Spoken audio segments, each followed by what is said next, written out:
Welcome to the Talkin VAWLS Network. My name is Boogie Bentley. We are in the midst of transfer portal season. Let the chaos ensue. A quick scroll through Twitter, a quick scroll through social media. You see all the names entering the portal. All of you guys are tagging me. I'm trying to weed through it all. I'm trying to sort through it all. I'm trying to figure out what is real and what is not, and then bring it to you right here on the Talkin VAWLS Network. So what do we know so far? Well, we've lost Bison Lang. We've lost Caleb Webb, Khalifa Keith, Jalen Smith, Jordan Matthews, and also Chaz Nimrod to the transfer portal, but we haven't suffered that big casualty yet, that impact player, that game changer. Well, some rumors started yesterday, and this is what I have to try to sort through and shut down and let you guys know what is actually going on, because I've seen this in more than one place. Victor Lockwood left a comment yesterday, and this is not me going after Victor. Victor's just kind of talking about what he has seen. Says now Arian Carter rumored to the transfer portal. You can see another poster comments. It says, think that's been shot down.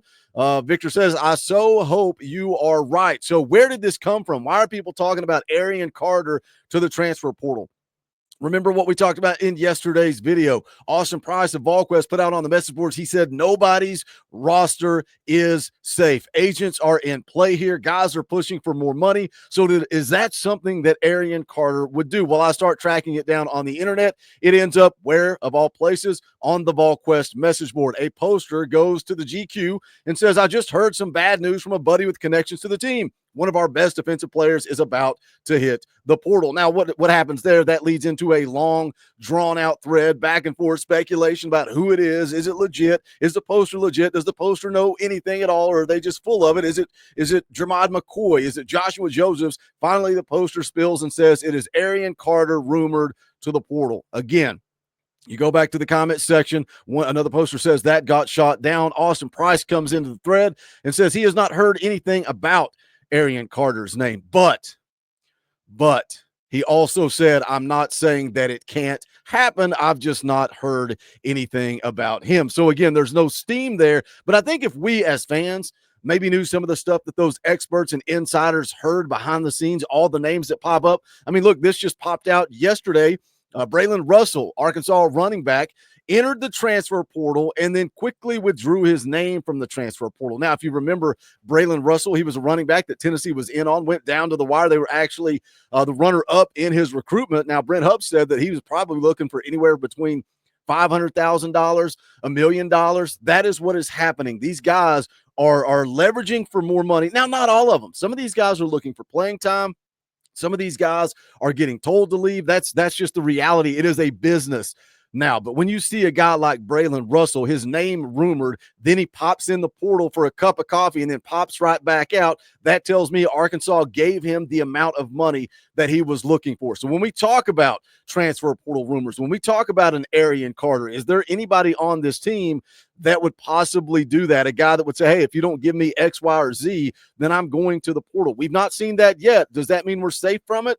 I don't know if we're safe from it or not. So what do we want to do? We want to look through the truth. We want to find the truth. What are the actual rumors that have a little bit of truth to them? We're going to get into that. We're going to talk about a couple of targets that Tennessee has a legit shot at. Before we do that, I need you guys to do that YouTube stuff for me. Smash the thumbs up just below the video. That's quick, free, and easy. It helps the channel. If it's your first time here, welcome to the Talkin VAWLS Network. We're not experts, insiders. We're not media. We're not reporters. We don't pretend to be that. What we are is fans. We speculate on the message board rumors. We speculate on something Austin Price says or somebody over at GoVols 247.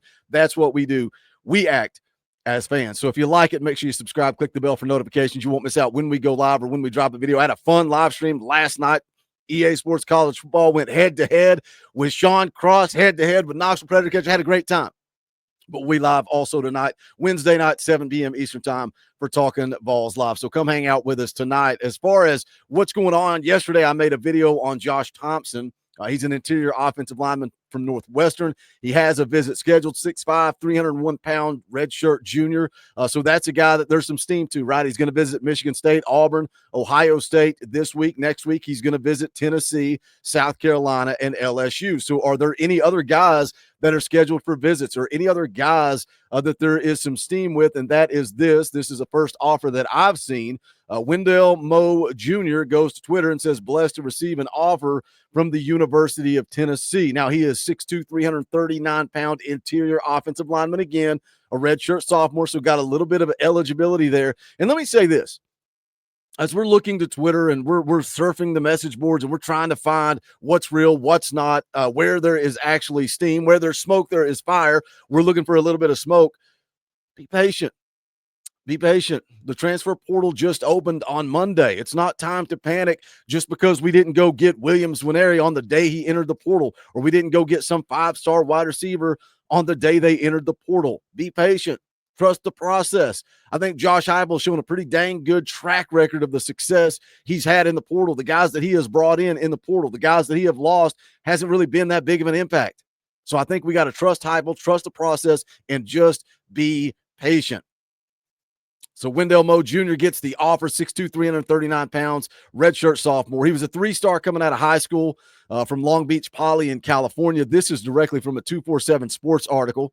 Said he earned AP All-Second Team honors in the Pac-12 as a freshman. Moe has started 27 games in 3 seasons for the Wildcats, entering Arizona at 360 pounds. He has trimmed down over the course of his career to become a powerhouse on the interior for an offense that put up some big numbers the last 2 seasons. Now, his PFF grade's kind of all over the place, but take it for what it's worth, right? Pro Football Focus overall grade of 67.4. They were also pretty low. PFF was pretty low on Andrej Karic. Now, I think Andrej Karic's played pretty good football for Tennessee, so much so that we're hoping he gets that waiver approved for an extra year of eligibility at guard. So overall 67.4, run blocking 60.1, pass blocking very high at 88.3. And if you go back to Josh Thompson, the kid from Northwestern that I talked about in yesterday's video, you missed that, go back and give it a watch. He's on an 18-game streak without allowing a sack. So a couple of guys here that, according to PFF and according to straight-up stats, pretty good in pass protection. Brent Hubbs said he hasn't heard any real detail, Wendell Moe Jr. hasn't had any real detailed conversations with Tennessee. His agent set up a visit with Auburn, so we'll see if anything happens there. But Tennessee did send the offer. Now, you guys want to talk about drop the bag, spend the money, go get the 5-star boogie. Well, this is a guy that would definitely require a bag, and this is a guy that I think is worth spending the money on. That's Duce Robinson. You can see the tweet there from On3. Breaking USC tight end Duce Robinson plans to enter the NCAA transfer portal. Now, he's came out of high school. He was a 5-star tight end, but then he switched over primarily at USC. He's primarily played wide receiver, but he's a guy you can get creative with. He's a guy you can move around. I'm curious to talk to Coach Jay and talk to Coach Rice tonight about Duce Robinson, and they can tell you what type of weapon he is, particularly when you talk about Tennessee. And you've got a guy that you can have out on the field, and if you want to go quick with tempo, you can run 11 personnel, you can run 12 personnel, you can get creative, you can use your imagination. Maybe some of that creativity we were looking for could come back. He's 6'6", 230 pounds. He was a 2-sport athlete, also plays baseball at USC. So let's get Tony V on the horn and see if we can make things happen. Now, why would we be talking about Duce Robinson? Why would we be bringing this up? Well, if you remember, if you go back to when Nico came out of high school, he played in the Polynesian Bowl, and you can see Nico connect with Duce Robinson here on the screen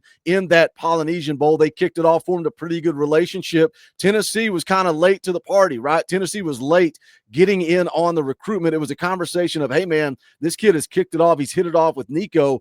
Can we get him on campus? He ended up not signing on signing day, which created a lot of speculation. Is his relationship with Nico enough? We have a pretty dang good pipeline of pulling kids from USC to Tennessee and watching them have success. Could we be having conversations with a Brew McCoy? I don't know, just speculation. But again, the relationship with Nico, is that enough to get your foot in the door and then start talking money? Because Duce Robinson is going to require a bag. Again, a 5-star tight end coming out of high school, one of the top players in the country. As a freshman last season, caught 23 catches, 396 yards, 5 touchdowns per Brent Hubbs. And again, take it for what it's worth. Sometimes they're right, sometimes they're wrong.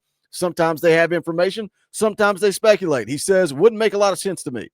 If they need anything at tight end, it's blocking guys. They are slated to be 5 deep at that spot next year with Stace, Davis, Cole Harrison, and 2 signees. Plus, you got 2 guys committed in the class of 26 on top of what Hubbs is saying there. So everybody's looking at him as a true tight end. Is that how Josh Heupel's looking at him? Or does Josh Heupel see him as a weapon, as a playmaker? It's worth talking about it's worth having the conversation about. Duce Robinson is in the portal. A lot to unpack there. Jump into the comment section. Let's talk about it. Even if you just put a GBO, if you don't have a comment or a question, put a GBO in the comment. It helps the channel. Smash the thumbs up on the way out the door. Go check out the Talkin VAWLS merchandise, bonfire.com/store/Talkin VAWLS. You can also help the channel by hitting that join button right down there beside subscribe. You can do that for just $1 a month. It helps keeps the lights on around here. It helps us continue to pump out content throughout the offseason when we shift from football to all recruiting and transfer portal and film breakdowns. It's a lot of fun here during the offseason, but we need your support. If not, just smash the thumbs up. It's quick, free, and easy. Jump in the comment section. Let's talk about it because this is the Talkin VAWLS Network. My name's Boogie Bentley. Go Big Orange.